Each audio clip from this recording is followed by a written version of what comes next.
Alright, so this is a new video. I am Enna and you are here, you are listening. So I thought I'd just head on over to Reedsy today and we are going to look at perfecting your craft. We are going to find an interesting looking article to react to. Live. What does that mean? This is, what is it? Oh, it's a webinar. Okay, so, but it was still written, 2019. Can you please not show those things that I need to click out of? What is a subplot? Falling action. The 6 key elements of plot. Man versus society, the most relatable conflict in literature. Interesting. So like dystopian, maybe. I'm kind of trying to find something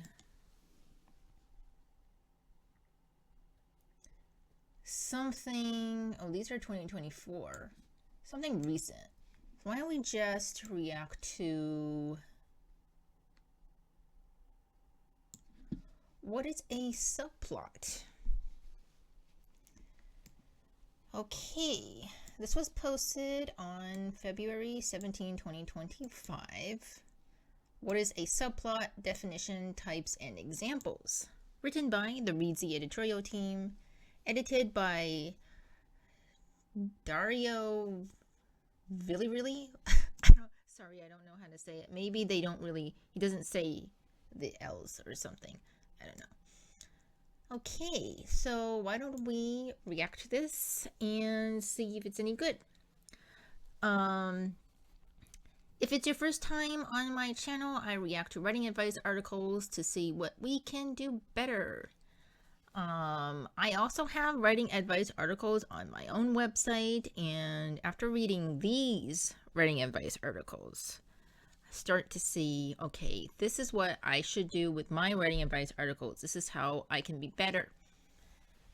Because nobody is perfect. We can always learn. And so on this channel, I react to writing advice articles and other articles, if there are. What is going on here? Can you not? Other articles and stuff and things. Sometimes I have thoughts about social media, so I post that. So if you like that kind of thing, books, writing, random thoughts about social media and society or whatever, that sort of thing, publishing, self-publishing, subscribe, that would be very nice. So let's get into this article. So subplots add the seasoning that make stories richer, spicier, and tastier. Yum yum. They deepen the layers to the main plot, bring characters to life, and keep the reader engaged. In movies, they are often called B stories, secondary narratives that complement the main story. So that would be like if you have an action, a fantasy, adventure, action story, the subplot would be like the romance between the princess and her, I don't know, villager lover or something like that. I don't know. But you know, the subplots, the side stories. But what is a subplot exactly and how do writers use them? In this post, we'll break down everything you need to know about different types of subplots using examples from literature. Oh, using examples from literature. Okay.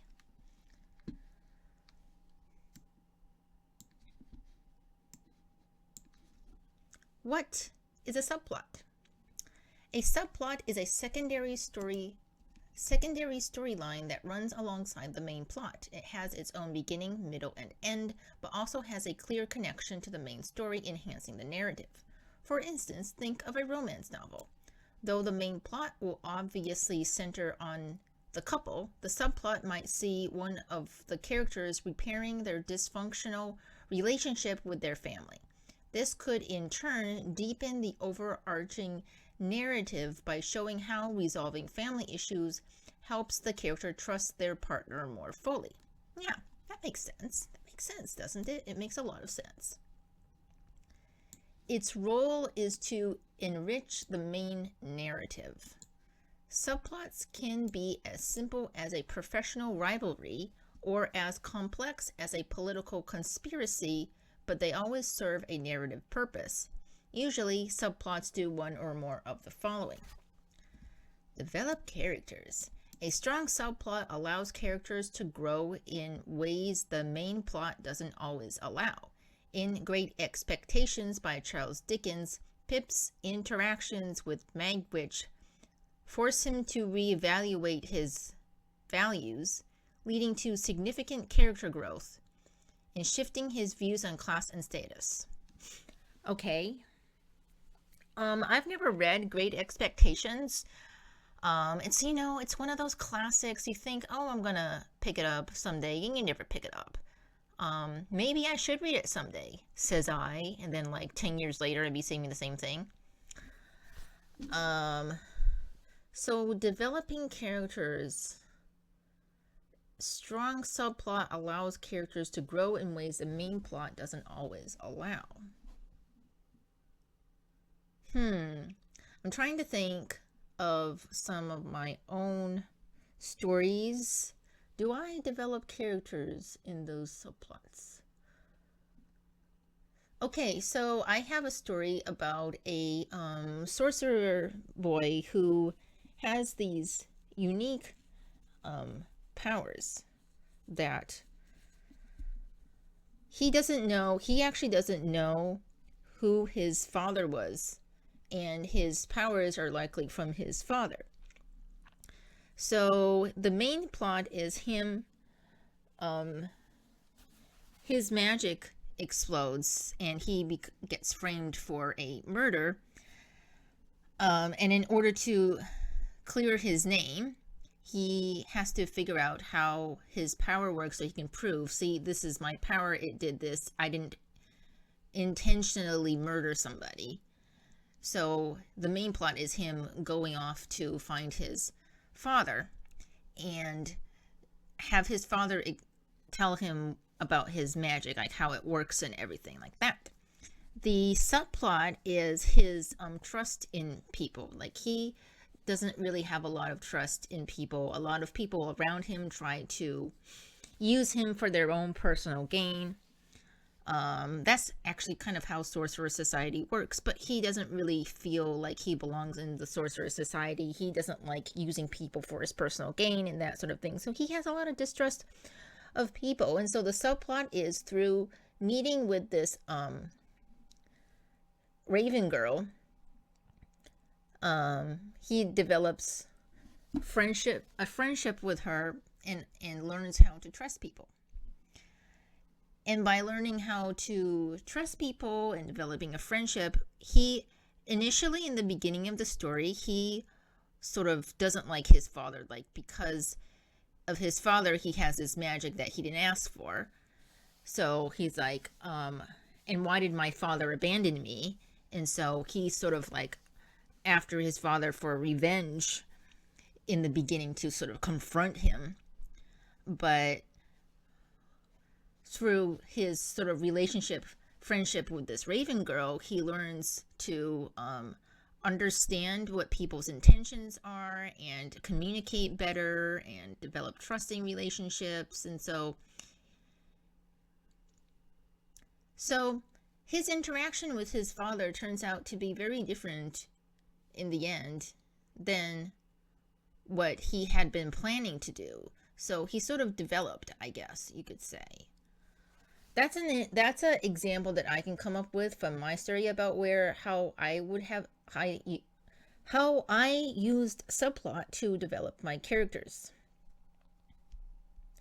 The same story with the Raven Girl, actually. She doesn't have a POV, but her story is similar. She She was abandoned by her parents. They weren't able to care for her. She didn't know that, but they weren't able to care for her, and so they left her off with her uncle. And so she doesn't have, and her uncle kind of used her, so she doesn't really have a lot of trust in adults. So her story is also learning to trust adults, also especially to understand where her parents were coming from, because she's mad at them at first, but she learns to understand people. So while she is also teaching Sorcerer Boy how to trust people, she's also learning how to trust people, which was very interesting to write. The way she goes about not trusting is different than how he goes about not trusting. Like, he just shuts himself off from the world, and she just says, okay, whatever, if you're going to treat me that way, I'm going to treat you even worse. And that's how she goes about her not trusting other people. So they kind of both learn and grow together. That's very nice. So that's how I use it. Maybe that gives you some better idea about maybe what Reedsy is trying to say here. I hope I'm making sense. And so the next, oh my gosh, there is so much stuff here. This is going to be a long section. Okay, here we go. I didn't realize that. See, I don't look at these articles beforehand. I didn't choose this article because I had this, I already looked at it or something. I didn't look at it. I've never seen this article in my life. We're seeing this for the first time together, you and I. Oh, you guys. Okay, propel the action. Do I want to do timestamps for this?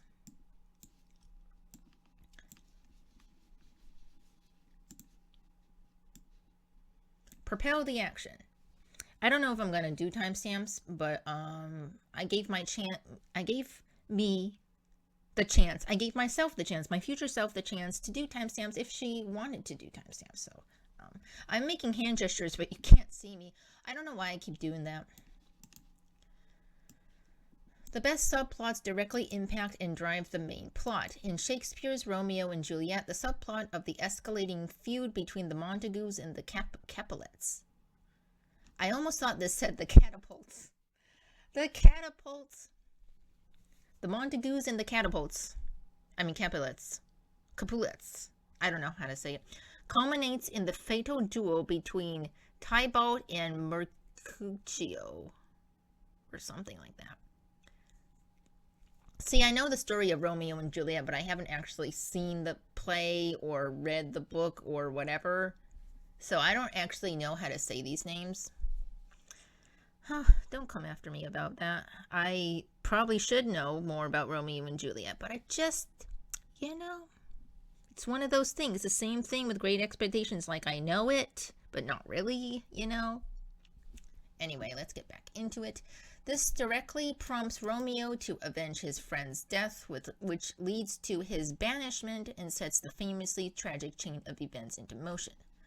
Oh, propel the action. Some subplot that propels the action. Okay, so I can still use my Sorcerer Boy Raven Girl example, because what propels Sorcerer Boy and Raven Girl to go on this adventure to Raven Girl is also trying to find her parents because she believes that they're still alive somewhere out there. And so Sorcerer Boy and Raven Girl go on this adventure, but the reason that they do go is because Sorcerer Boy is now wanted for a murder. I mean, he was framed, but in order to prove himself completely in the white, he has to prove that the instability of his magic, meaning he has to go find his father and say, okay, look at this guy. This is the guy that gave me these powers, and he's problematic. So I am not the problem. My magic is. That's what he's trying to do. It might not be the best way to go about things, but what can you expect? He's only 15 years old. So anyway, so him being chased by the police, wanted by the police, sort of propels him to go on this adventure to leave his hometown that he's never left in his life. and go on this adventure with Raven Girl, who she's very sort of like action oriented, kind of like he's kind of passive and she's more like let's take action and do things. And so she's the one that says let's go, let's run, and he's like, I don't know where to go, and she's like, I know a place. And so that's the action part. Subplot of them being chased by police. There is a moment in the story where police do catch up to them, which prompts a fight that happens, a battle that happens with magic and everything, and then they have to escape that town again. That town, not again. They have to escape that town, but they were going to be in that town for some days. But then the police caught up to them, so now they have to continue on their adventure whether they're ready for it or not. So this is nice. I am able to actually use the same story again for another example and maybe show you, instead of using these, like assuming everyone is familiar with the details of Romeo and Juliet, which maybe some people are, but some people aren't, like I'm not. So so that I can use my examples to maybe explain to you what Reedsy is trying to explain to you. I'm not saying that Reedsy using these classic examples is a problem, but maybe not just giving one example, maybe giving a few more examples. Like, I know that makes the article long, but the article's point is, the point of the article, I'm not speaking words very well today, am I? The point of the article is to teach writers things, right? So if I only see only one example, but I never read Romeo and Juliet, so I'm like, okay, I guess so. I wouldn't really understand what propel the action actually means. Maybe a few more examples would be nice, or maybe you make up an example or something like that would be, and then just keep using the same example for every single of these little bullet points. Maybe that would be a good idea. I'm always telling writing advice articles to give examples, and yes, they did give examples in Reedsy, but maybe a few more examples would be very nice.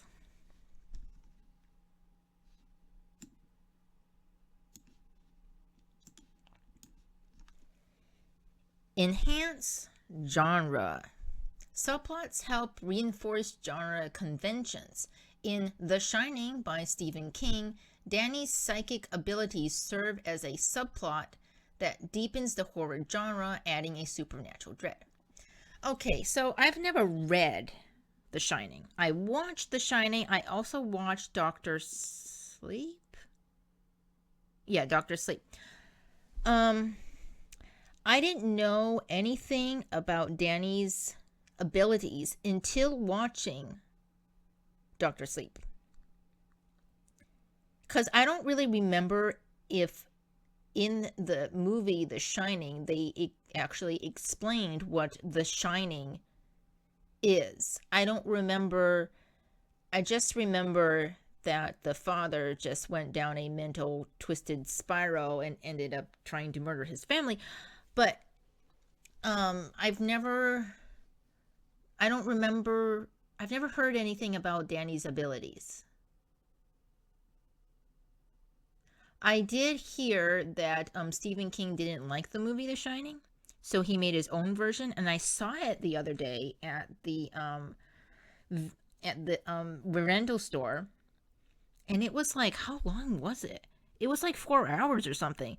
It wasn't 2 hours. No, it was like 4 hours or 7 hours. It was a really long movie.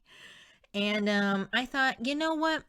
Somebody who is a big fan of Stephen King or likes to study the work of Stephen King might want to watch that movie. But even though I've watched a lot of movies that are adaptations of Stephen King's books, I don't think I'd want to watch something that is that long. that's a commitment. I wish he had broken up into like part 1 and part 2, but maybe he didn't want to do that. Anyway, tangent. Enhancing genre. Subplots help reinforce the genre conventions. I don't know, what are you talking about, Reedsy? What are you, what? How does it enhance genre? Like, I know there are some tropes that are expected of in certain genres. Like, maybe you expect there to be a chosen one situation in a fantasy story. But isn't the chosen one the main plot, not the subplot? And the subplot would be like, I don't know, the romance or something. How? What? I'm confused. I'm so confused. What? Subplots help reinforce genre conventions. If you understand what they mean by this, and see, you know, their example is really like short compared to the other one. See, this is a long little chunk, another long chunk. We had the Romeo Shakespeare chunk up here, and this is really short. My voice decided to disappear. I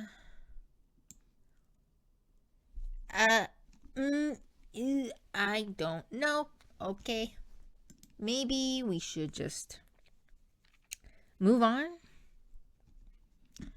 Reinforce. What are we? But isn't the genre conventions in the main plot, not the subplot? Because I don't understand. Because we're talking about subplot, right? We're still doing that, aren't we? How do psychic abilities serve as a subplot? Psychic abilities is just a character, his character trait or characteristic, or his like thing. How does, like, if you're going to talk about how Danny developed his psychic abilities serving as a subplot, but how does psychic abilities deepen the horror genre and supernatural? I don't really, what is going on? What are they? Help me out here, guys.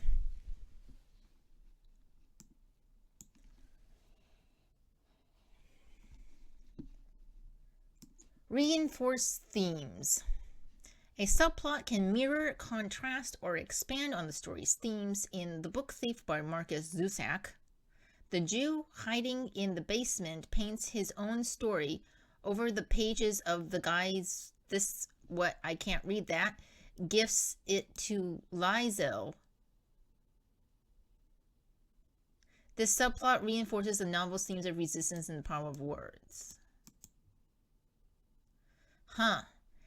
I have a bone to pick about themes. I see people say that you need to have themes of the story, or you should have a theme before you start writing the story. But I think, and I agree with this one person that said, I can't remember who said it, but I saw it somewhere. Theme is something you let the reader decide what the theme is. You don't, unless you're writing a middle grade story. See, middle grade stories, they often have themes. Friendship, family, learning to trust yourself, how to be brave. Those are themes. And you could have something in the subplot that could reinforce those themes. In a middle grade story, it might work. But in young adult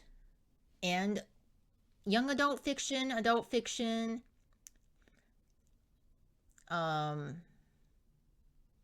just a more complex storyline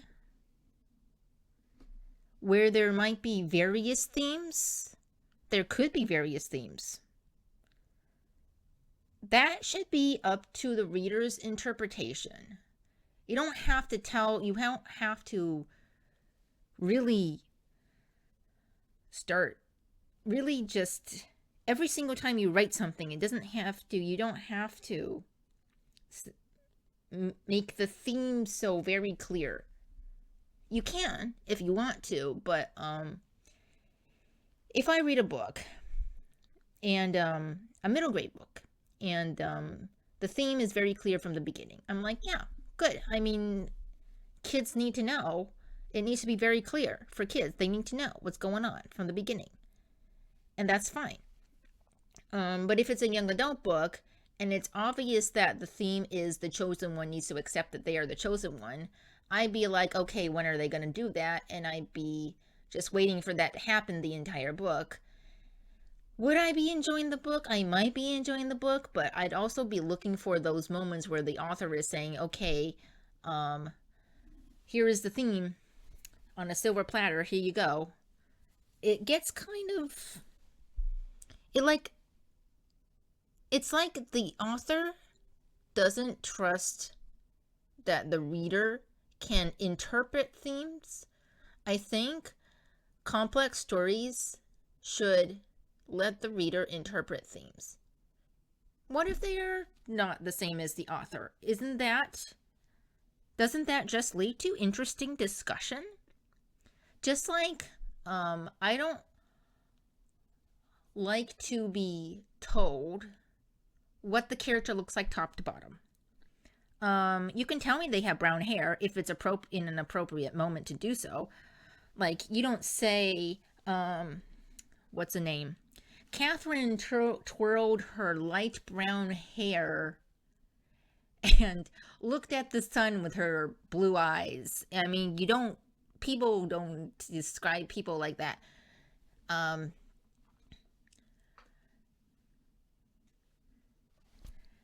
Anyway,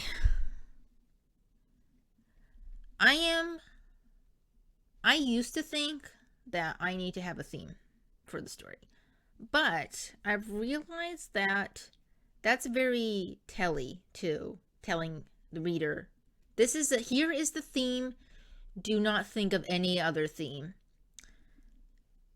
But I think I want, for young adult books and older books, I want to let the reader interpret theme.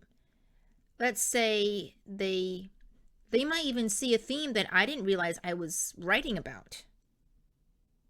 So that's interesting, isn't it? So I have a book a story draft. It's sort of a dark fantasy, gothic vibes, think paranormal, demons, and so on, supernatural stuff. Okay, and I gave this manuscript to have a manuscript evaluation by an editor, and she noticed a theme that I did not realize I was actually writing about. And I'm glad I didn't aim to write about that theme. Otherwise, it would have been, I don't think I would have been able to write it very well.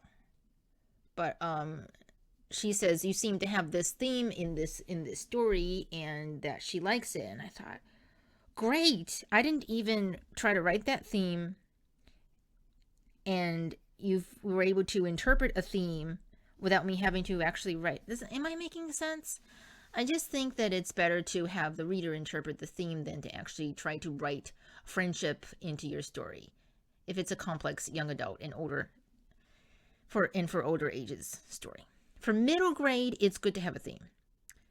Books that I've read a middle grade book that the theme wasn't clear at all. Like, what do you want me to think about this girl? I have no idea. I mean, she begins as sort of a single-minded, kids are kind of, you're not thinking about other people very much. I thought the purpose of this book, because she's 12 going on to 13, was that seeing her sort of growing up a little bit. She's off to this school to learn this skill, this magical skill, and my hope is to see her develop. But the way she begins was the exact same as how she ends. So I'm like, she didn't change at all as a person. She's still kind of slightly annoying. What do you want? What is this? She wasn't really nice to her friends, particularly. She kind of used them. She didn't say thank you to them, even though they sort of risked their lives for her. So I was like, what do you want me? How? But maybe that's the point, to allow kids to have discussion about, you might go through a hard time and not come out different, but that's okay because you still have time to grow. I don't know. But reading that book made me think, like, this book has no direction, not teaching anyone anything. I mean, maybe they want it to be just a fun time, but a lot of middle grade books have themes. That's just the thing. I feel like that book would have worked as a young adult book. It was a very cool plot. Machines and all this technology, but there's some magical elements in it. Very interesting. But I don't know. So anyway, themes. Don't think about your theme. Just write the story. Let the reader interpret the theme. That's what I think. Reedsy doesn't say anything about that. But again, I'm not saying they are saying. I'm not saying that they're saying you have to have a theme before you write the story. They don't say that here. They might say it elsewhere. I don't know. But they're not saying that here. So I'm not putting words into their mouth. I'm just telling you that I see a lot of people talk about being worried of not having theme, and I would say to them, don't worry about not having theme.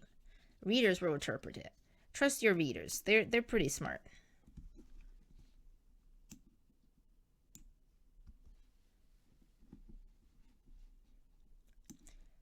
Very pacing. Very pacing. A well-placed subplot can prevent a story from feeling monotonous or overwhelming by shifting between moments of high tension and quieter scenes. In Harry Potter and the Goblet of Fire by J.K. Rowling, Hermione's campaign to improve the rights of house elves introduces slower, thought-provoking moments amid the high-stakes challenges of the Triwizard Tournament.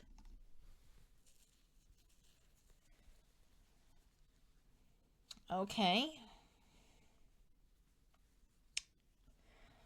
I don't really know what to say. Okay, so I haven't read Harry Potter. And the reason is not because of the scandals of J.K. Rowling. Way before that, I tried reading the first book when somewhere around I was like 11 years old or something. I couldn't get into it. I don't know what it was. But I watched all the movies. So I did enjoy all the movies. So I don't know. The only one that really confused me was the Half-Blood Prince. Like, I didn't get that. And the what was it? Something about the Phoenix.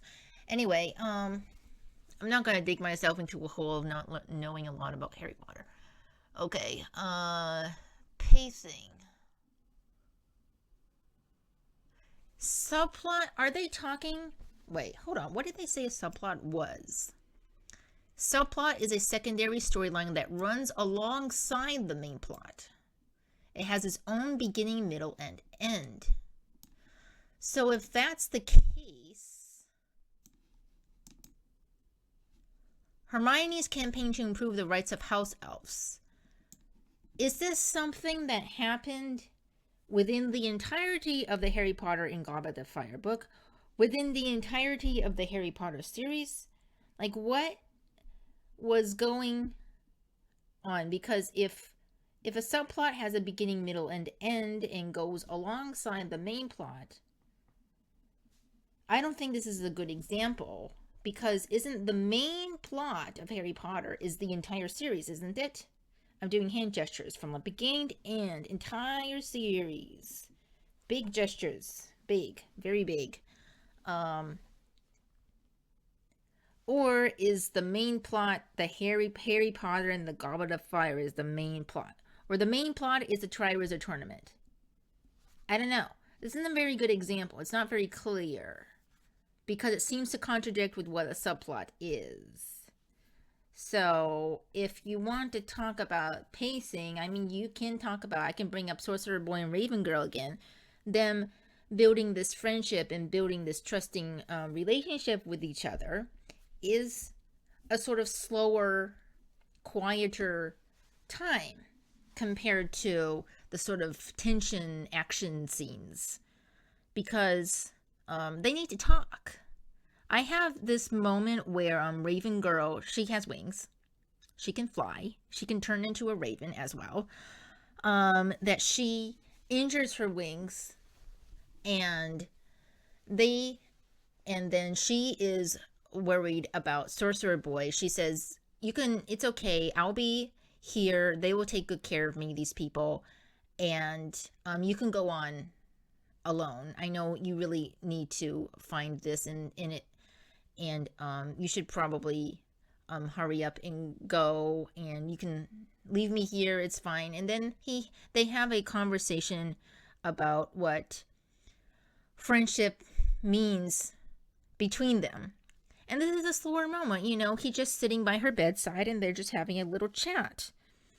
And this is sort of like the first moment that he realizes that he really appreciates her company. And this is also the moment that she realizes that she also appreciates his company.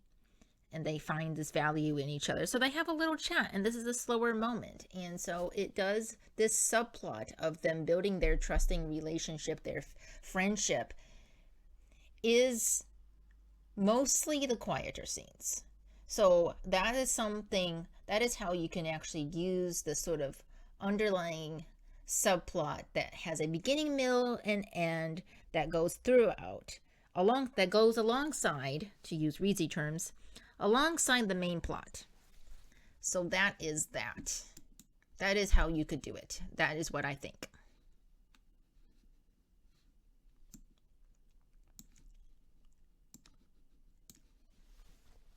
Foreshadow future events. Here we go with the foreshadowing. Okay.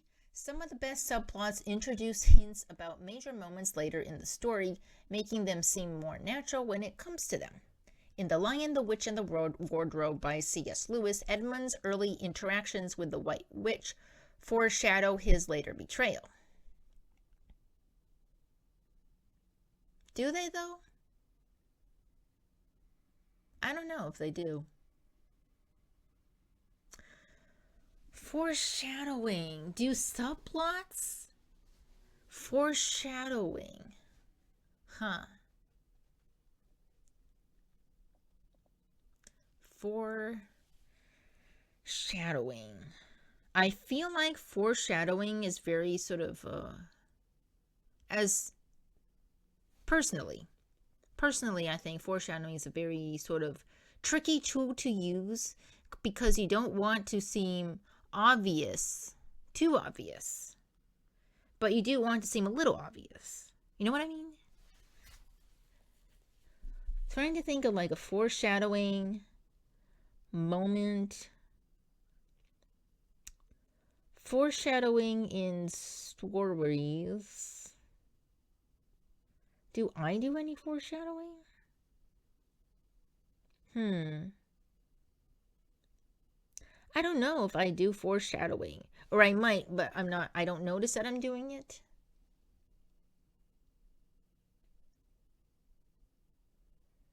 Do Edmund's early interactions with the White Witch really foreshadow his later betrayal? I don't know if it foreshadows it because I don't know. It's been a long time since I read The Lion, the Witch, and the Wardrobe. I read Sorcerer's Apprentice. What was that one? Or something. What was it called? There was another one. I haven't read the book in quite some time. I think I've read, the one that I remember the most in terms of reading is A Voyage of Dawn Treader. But I don't remember much about Lion, Witch, and Wardrobe in terms of Edmund's early interaction. It's like I remember, I know about that because movies. Um, What is a good foreshadowing? Is foreshadowing a subplot? Because I feel like the subplot.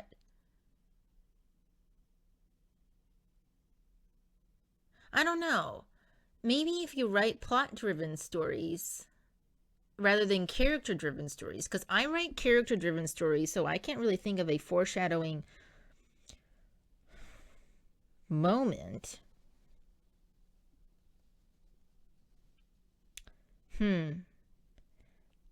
Foreshadowing.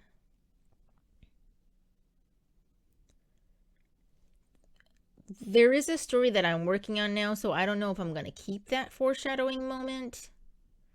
But, and I don't know if it's a subplot, you know, because if the definition of a subplot is something that runs alongside the main plot, doesn't the foreshadowing have to happen within the subplot? But the foreshadowing I'm thinking of doesn't really happen in the subplot. It just happens in the main plot. But are you saying foreshadowing is subplot stuff? I'm confused. What are some, I can't say. I can't say, you can't say what are some foreshadowing things you remember from books and movies. What, when, where, and why? Who? Foreshadowing, do you? How? Subplots. Subplots. Plural. Do you have many subplots going in one story? Is one of those subplots, does foreshadow equal subplot? Or is foreshadowing just like a single moment and not a continuous thing throughout the story? I have some foreshadowing things in my story, but they're not a subplot. Like they don't have a beginning, middle, and end. It's just like one little thing, and it's part of the main plot. So it's not a subplot. I'm confused. I'm just confused. I'm just really confused.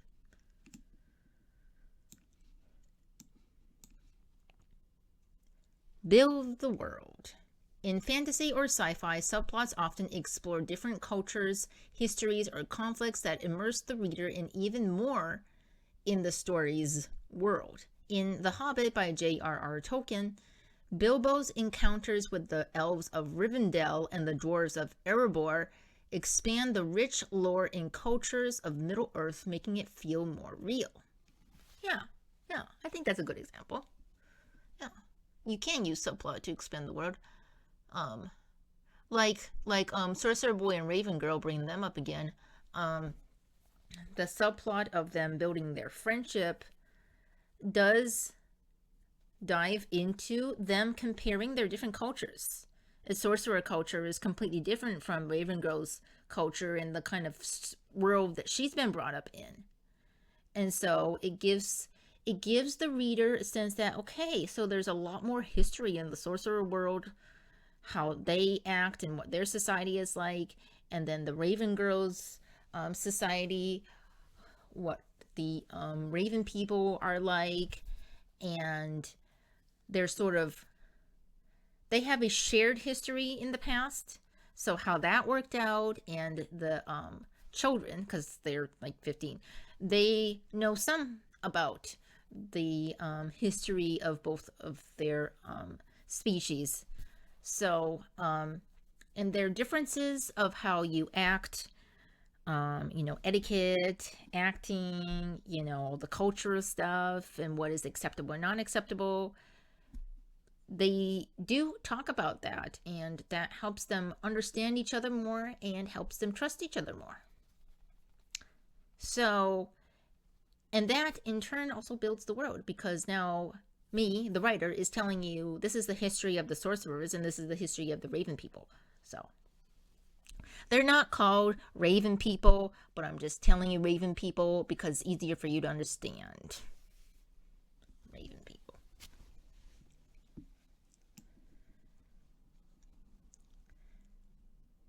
So and now we're getting into two extra things that Reedsy wants to tell you about subplots. Two things. It starts in the rising action. Subplots are usually introduced during the main story's rising action. In the Save the Cat beat sheet, the B story, aka subplot, is introduced in the 7th beat, about 1/5 of the way into the story. Similarly, in the 3-act structure, subplots tend to be introduced in the 2nd act. I have no idea about this stuff because I don't plan stories. I'm a pantser. So if you know what they're talking about and you have some comments, feel free, elaborate. Very welcome. Some subplots, okay.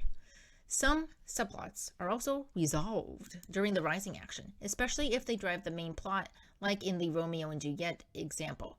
However, some subplots, oh my gosh, the number of times I'm having to say subplot. Some subplots continue into the falling action and beyond, particularly ones that explore relationships between characters. Joe March and Professor whatever romantic subplot, for instance, is not resolved until the denouement of Louisa May Alcott's Little Women. Okay. I don't know what to say to this.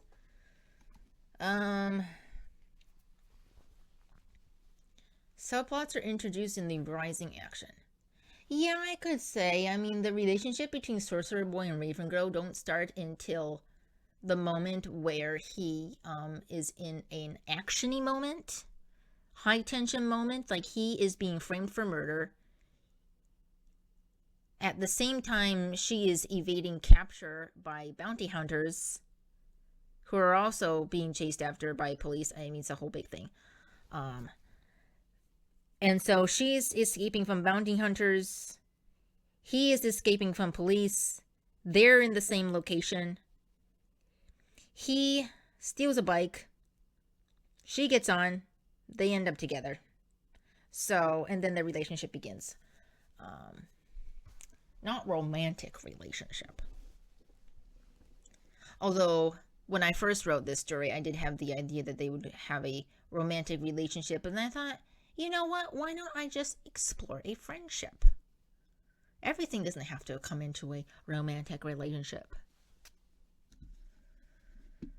So I guess what they're saying is right. I guess. If that's the case, then what is the situation with Hermione's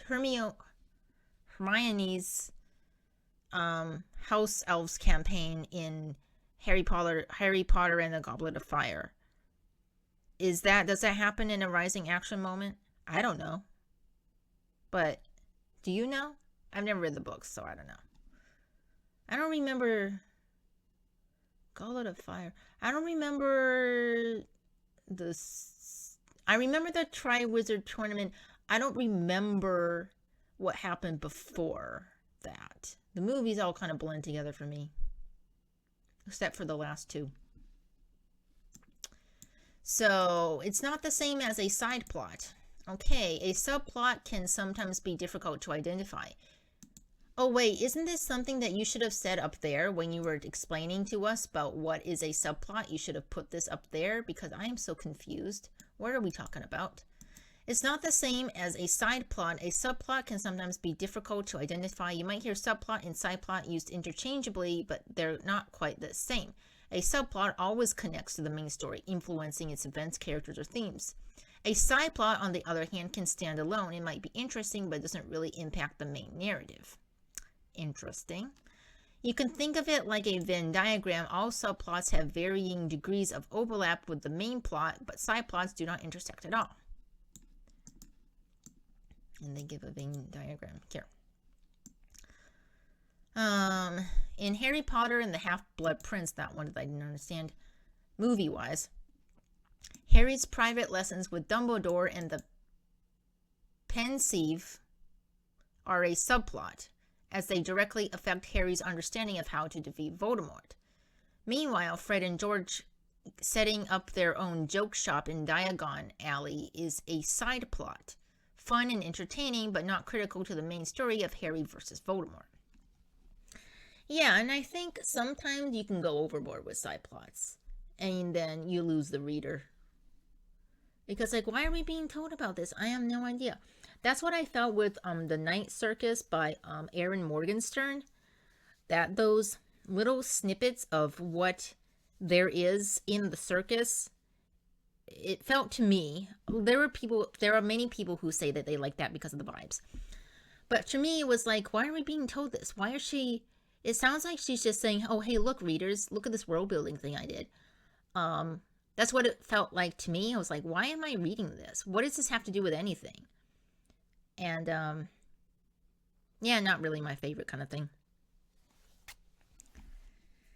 To distinguish between a side plot and a subplot, ask yourself, would the main events of the story be the same without it? If the answer is no, you're looking at a subplot. So, despite foreshadowing not continuously running alongside the main plot and all the way until the end, foreshadowing would be a subplot.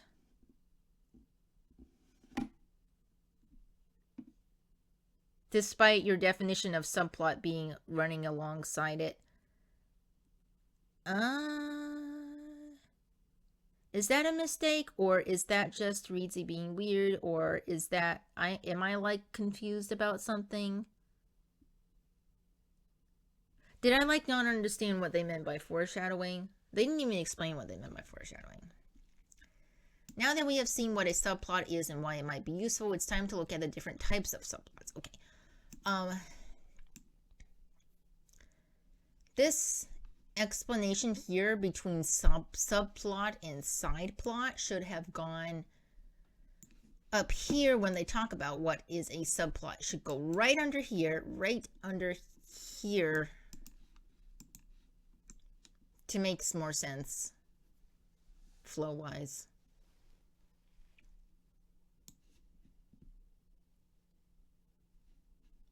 Seven common types of subplot with examples. Okay, good. We're going to get some examples.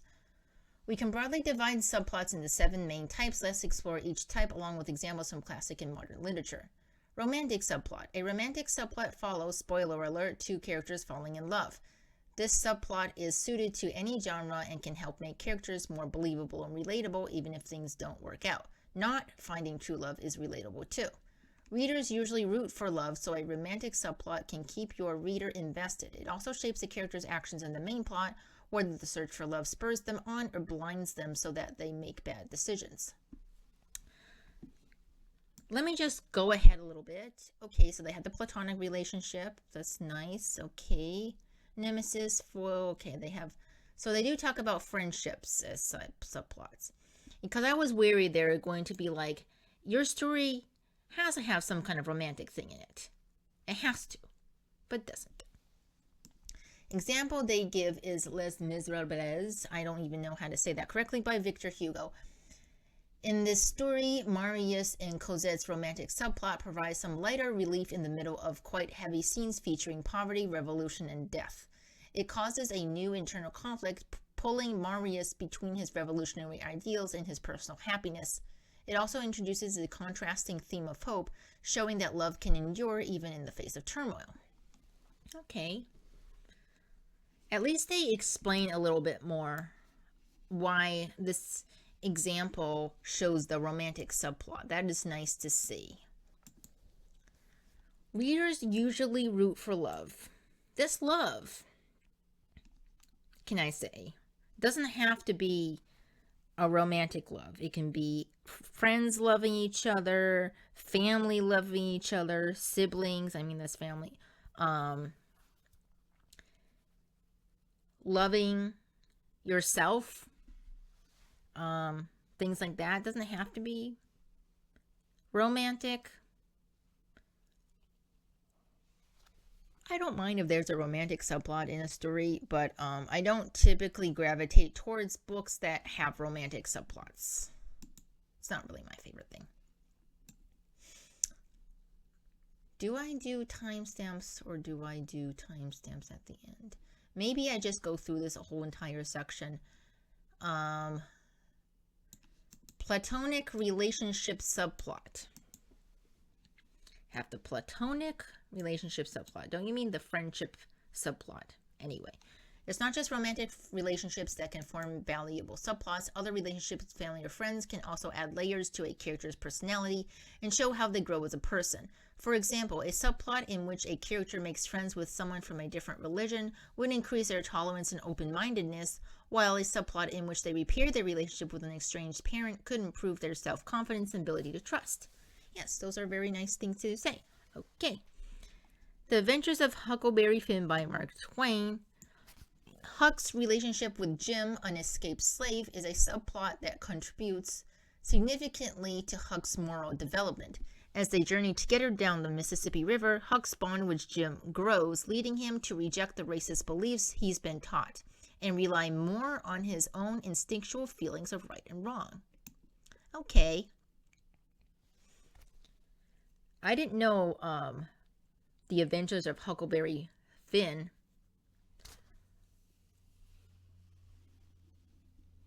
was like that. I yawned. Interesting. So yeah, just as I was saying, when in the romantic subplot section, the platonic relationship, you know, it can be between friends, it can be within a family. So not just subplots, the romantic subplot, the love, the trust or whatever. Like the subplot of Sorcerer Boy and Raven Girl is about friendship. So they don't fall in love. Sorcerer Boy already has a crush. Just letting you know. Nemesis subplot. A nemesis subplot shows a character's personal growth through their run-ins with a nemesis or rival, also known as a foil character, which doesn't have to be a baddie. Instead, it could be a classmate or a partner's ex. This kind of subplot often forces the protagonist to confront their weaknesses and challenges their attitude, for example, by forcing them to concede that their nemesis is right or work on a team with them for the greater good. Okay. In Percy Jackson and the Olympians, Percy's rivalry with Clarisse LaRue, the fierce daughter of Ares, challenges him to prove his worth. Clarisse sees him as weak, constantly pushing him into conflicts that force him to grow in skill and confidence. Eventually, Percy and Clarisse come to respect each other, showing how both of them grow to rise above petty rivalries and recognize that they are on the same team. Yeah, I think these are good examples.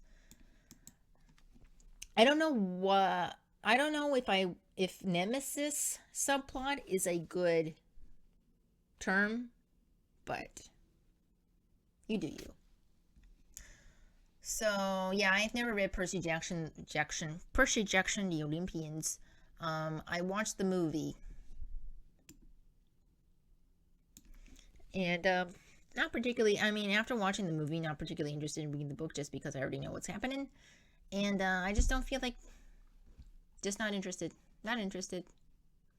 But if you are a Rick Riordan fan and you know this story by heart, do you think this is a very good example for a nemesis subplot? I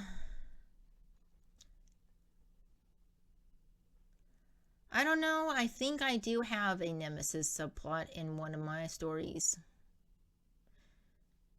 There's this lion girl, half human, half lion, sort of, kind of, but not really. She is a princess. She does not know what goes on in her village. Her father has shielded her from seeing horrible things and poverty and death and that sort of thing. So she's brought up with a very utopian idea of the world. So when it comes down to having to work with one of the villagers, they really butt heads because the villagers have never really seen her down in the village, sort of to understand what's going on in order to help them live and everything like that. And so they're mad at her. They're mad at her. I mean, you could have told your father to do this or do that, but you never did. You don't show interest. From her point of view, she has been shielded by her father, and she's mad at her father for shielding her from all this stuff, and she does want to help. So she ends up having to work with this villager through her adventures in this story, and they really don't like each other in the beginning. They nearly fight many times. They nearly have battles. They provoke each other all the time. But then, just like this, they both face the same enemy, and then they start to grow and rise above petty rivalries. So yeah, I do have something like that. I don't know if I'd call it a nemesis subplot, but... Okay, we have so much stuff here. Do we need to go through all the subplots, guys? The foil subplot, I mean, I thought we already went through the nemesis subplot.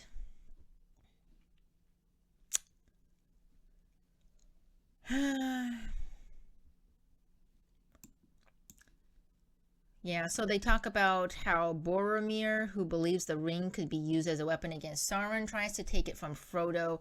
This creates a clash of ideologies where Boromir, who was otherwise a good character, acts in direct opposition to Frodo's mission. So even though they're both doing something for the good, it ends up being a foil because it says actively working against the protagonist's success. It could be the antagonist, but it doesn't have to be. And the example of doesn't have to be is Boromir in Lord of the Rings. Okay, so that is the situation for foil subplot. I don't know if I've done any foil subplot type of situations before. Have I? I'd have to think about that.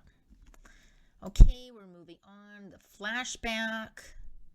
Okay, and Khaled Hosseini's The Kite Runner.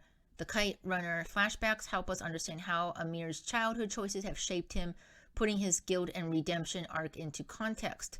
Each flashback adds emotional weight to his present struggles, allowing readers to fully grasp his motivations and the depth of his internal conflict. Okay, so I haven't read The Kite Runner by Khaled Hosseini. I've read 1,000 Splendid Suns, and that was an immediate, amazing, chef's kiss, 5-star book for me. There's another book that I read, and it was okay. But I did watch the movie, The Kite Runner. I haven't read the book. I have the book. I recently got it, and I should read it, shouldn't I? Key.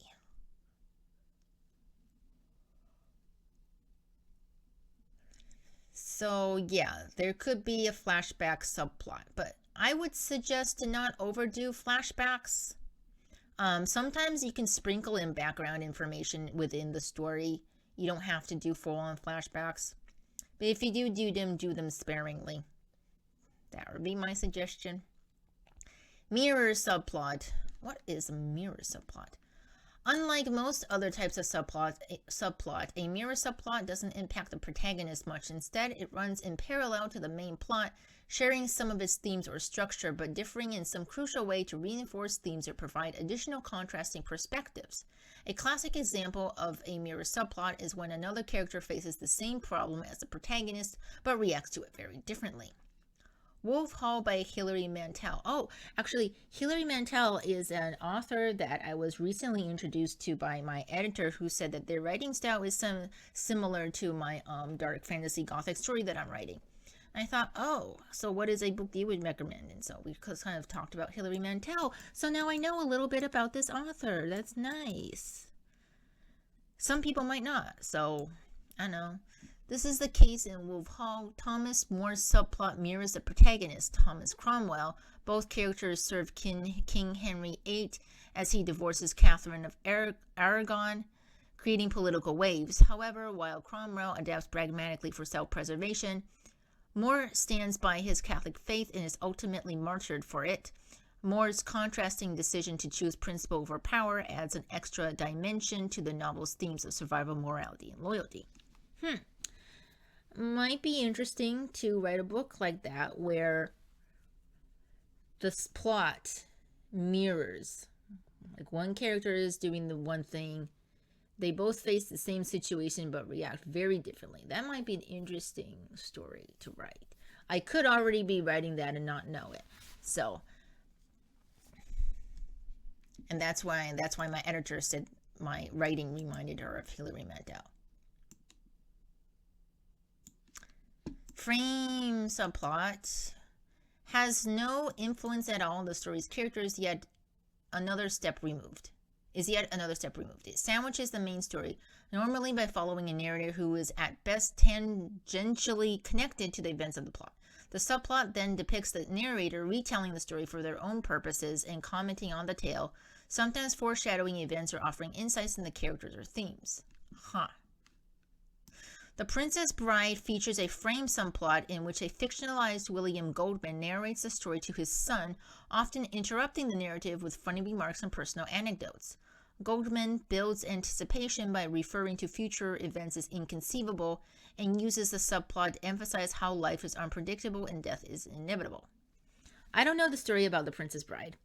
Maybe you can explain a little bit more what the story is here, because I have no idea what is a frame subplot. I'm guessing it's kind of like a theme. I mean, when I hear frame, I think theme, because theme can be a frame, right, to a story. But I don't know. If it sandwiches the main story, I mean, doesn't theme do that? I don't know. I'm trying to think what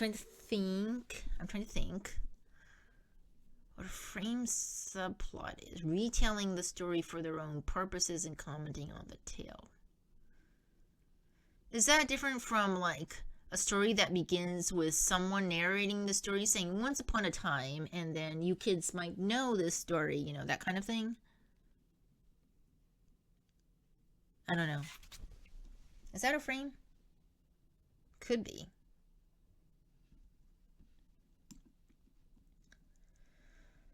Oh my gosh, this article was so incredibly long.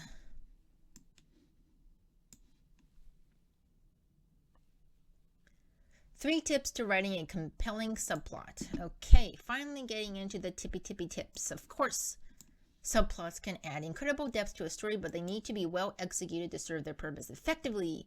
If you're writing a story, here are 3 top tips to make effective use of subplot. Top tips. Okay, that's a big claim to claim they are the top tips. Okay.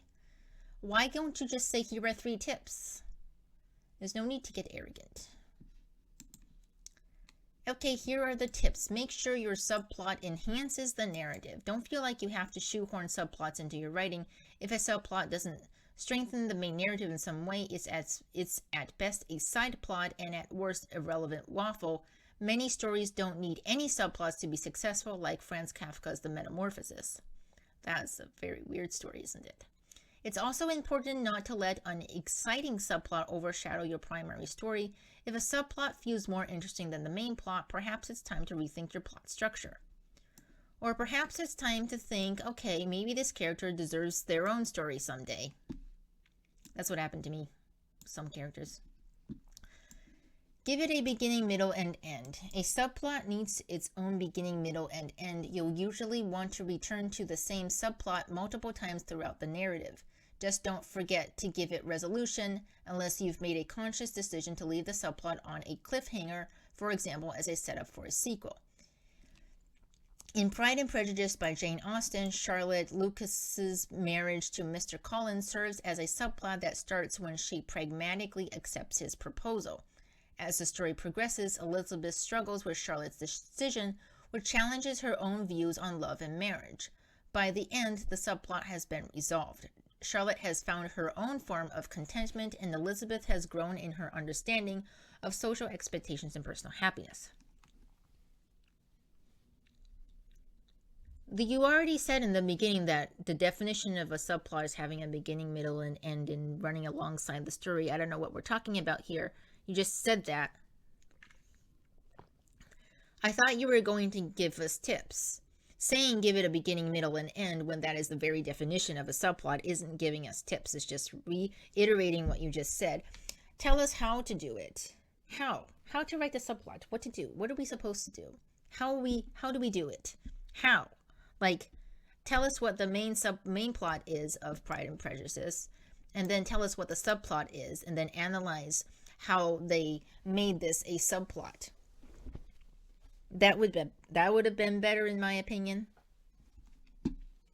Maybe I need to write the article. I need to write an article about subplots for you to understand what I mean about tips. Think about timing. The placement of a subplot is important. A subplot introduced too early can risk overloading the reader with too many details, while a subplot introduced too late can feel like an afterthought. Don't forget that the best subplots coincide with pivotal moments in the main plot. Think back to our example of Romeo and Juliet. I don't know why I'm thinking back to it. You might find it useful to work backwards. Start with the change you want to see in your character and then write a subplot that lets it happen. But if you do that, wouldn't it sound sort of obvious, like forceful? Like it would sound like it's on purpose, wouldn't it? If you do that. Because I would think that if you didn't think about the subplot as you're thinking about the plot, working backwards would make you think. Unless you're really smart about it and you are able to really make it look like you've always thought about it from the beginning.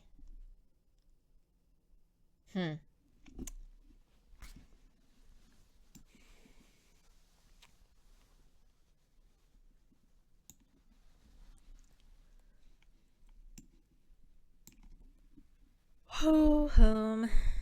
Yawn. Okay, so conclusion. It doesn't say conclusion, but I'm gonna call it a conclusion. Subplots aren't just filler. They're an opportunity to add richness and complexity to a story, whether deepening characters, enhancing a world, or expanding on important themes. The right subplot can make all the difference. I guess it can. I guess so. So that is the end of this article. That was a lot. It's like the whole bit of what a subplot is. There were some good things about this article. Explaining what a subplot is, giving examples and stuff and definitions. That was very nice. All the different types of subplots, examples, being a little bit confusing, but the tips,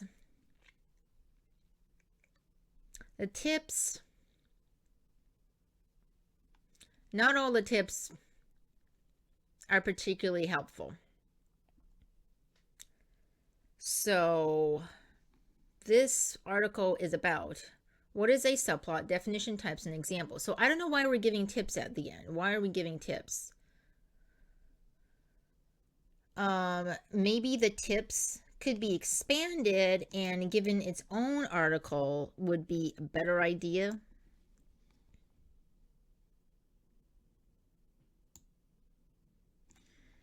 Yeah, so how do writers use subplots? So it's kind of like just vaguely touched on in this article. It's okay article. I would give it like a 3. I don't think it was a 4 though. Maybe 3.5. I'll be a little nice because it does have examples. I mean, even though the examples aren't books that they're books that I've heard about, but a lot of them aren't books that I've read. So yeah.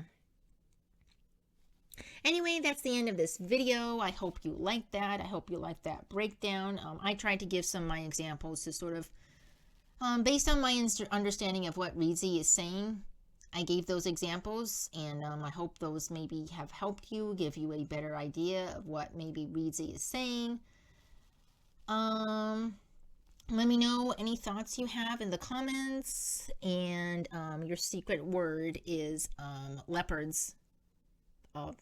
For no particular reason. And let me know if you are currently tackling how to put in subplots. What are you doing? What do you think? If you would give someone tips about how to write subplots, what would you say? Also, do you have questions about subplots? Let me know. Comment down below. And that's it. Yep, that's it. If you want to read this article for yourself, of course, it will be linked in the description. And please keep hydrated. I need a drink of water soon. And that's it. Hope you have a lovely rest of your day. You will hear me in the next video. The fox is out.